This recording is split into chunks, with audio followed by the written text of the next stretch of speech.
Praise the lord. ప్రియమైన దేవుని బిడ్డలారా, దైవ సేవకులారా, నా ఫేస్బుక్, యూట్యూబ్, వాట్సాప్ ఫ్రెండ్స్ అయిన మీ అందరికీ కూడా నాకు హృదయపూర్వకమైన ధన్యవాదాలు చెల్లించుకుంటున్నాను. ప్రియమైన దేవుని బిడ్డలారా, మొన్నటి దినం దాకా మనం చెట్ల కోసం తెలుసుకున్నాం. అంజూరపు పండు అనే ఒక విషయం కోసం మనం మాటలు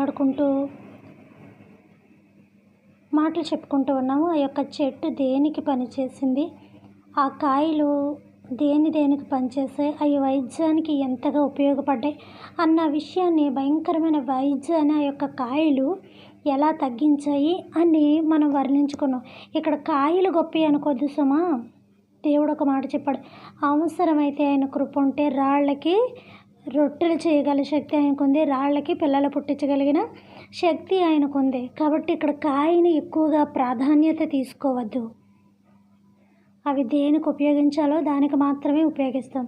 ఇప్పుడు చూడండి, మనం మసాలా యొక్క దినుసులు ఆ యొక్క మనం తెచ్చుకునే కర్రీలో ఎందులో వేసుకోవాలో అందులోనే వేసుకుంటాం. వెజిటేబుల్ కర్రీస్లో మనం ఎక్కువగా అవి యూస్ చేయం కాబట్టి అది ఎందులో వేసుకోవాలో అందులోనే వేసుకుంటాం. అలాగా ఇది ఏ టైంకి ఎలా మనం ఉపయోగించుకోవాలో అలాగే తప్ప కాయలు అంత గొప్పయా అనకూడదు. ఆ కాయలు అంత గొప్పతనం పెట్టినవాడు గొప్పవాడు. ఆ కాయలే అంత గొప్పకుండి భయంకరమైన పుండుని తగ్గించేసి అంటే ఆ చెట్టుని నిర్మించిన వాడు, ఆ కాయలుని అలాంటి యొక్క ప్రభావం పెట్టినవాడు దేవుడు ఇంకెంత ప్రభావం కలిగినవాడు.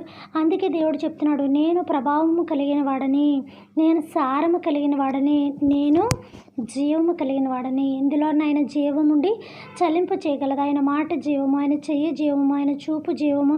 ఇక ప్రతిదీ కూడా ఆయన వెంటి మీద ఉన్న వస్త్రము కూడా జీవముతో నిండినది. కాబట్టి ఆ యొక్క రక్తస్రావణ స్త్రీ పట్టుకోగానే ఆమెలోకి జీవం వెళ్ళి ఆ యొక్క అనారోగ్యాన్ని స్వస్థపరచగలిగింది. అలాగా చేసిన వారిని చూడాలి కానీ సృష్టిని మనం చూడకూడదు. కర్తను మనం చూడాలి. సృష్టికర్తను మర్చి సృష్టిని పూజించుట అని ఒక పాట మనకి ఉన్నట్టుగా సృష్టిలో ఉన్న ఆటిల్లికి మనం ప్రాధాన్యత ఇవ్వకూడదు. కానీ ఆటిల్ని చేసి ఆటిలో ఒక సారాన్ని నింపిన దేవునికి మాత్రమే, ఆ ప్రభావంతుడికి మాత్రమే మనం ఏం ఇవ్వాలంటే ఘనతనివ్వాలి. అలాగే మనం ఇంకో చెట్టు కోసం మాట్లాడుకుందాం. ఇంకో చెట్టు కోసం మాట్లాడుకునే ముందు ఒక మాట మనకుంది. అప్పుడు ఆ రోజుల్లోని తైలం కూడా ఉండేది. ఎవరిని వీళ్ళని అభిషేకించడానికి తైలం ఉండేది. ఇంకొక విషయం ఏంటంటే ఆ తైలం కూడా మనుషులను స్వస్థపరచడానికి, నీకు అనారోగ్యం ఉన్నప్పుడు తైలము తీసుకొని మత్తు చేయమని మనకు యాకోబులో తెలుస్తుంది ఆ యొక్క మాట.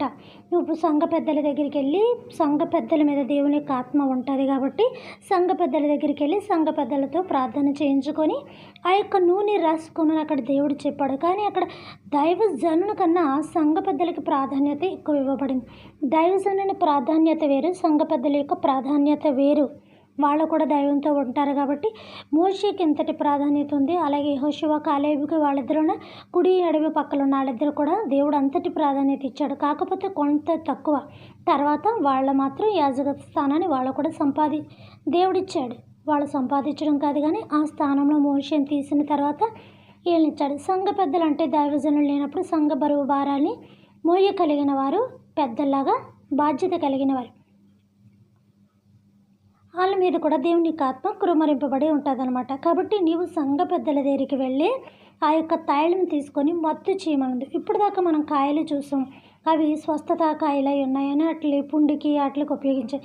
ఇక్కడ ఏముంది, తైలం అంటే ఒక రాజుని అభిషేకించడానికి కానీ, అవి ఒంటి మీద రాసుకోవడానికి కానీ, అనారోగ్యం వచ్చినప్పుడు ఆ యొక్క తైలమును తీసుకొని నీవు మత్తు చేయమని కూడా ఉంది. నీవు అనారోగ్యం కలిగినప్పుడు తైలం తీసుకొని మత్తు చేయి.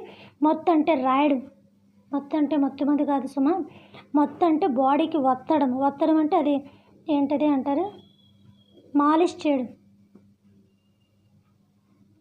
ఇప్పుడు బాగా జెంట్స్ లేడీస్ ఎక్కువగా చేయించుకుంటున్నారు కదా షాపుల్లోనే మాలిష్. ఇప్పుడు మగవాళ్ళంటే ఆడుకోవచ్చు, ఆడవాళ్ళు కూడా ఇలాగా తయారయ్యారు, బాగా మాలిష్ చేయించుకోవడం.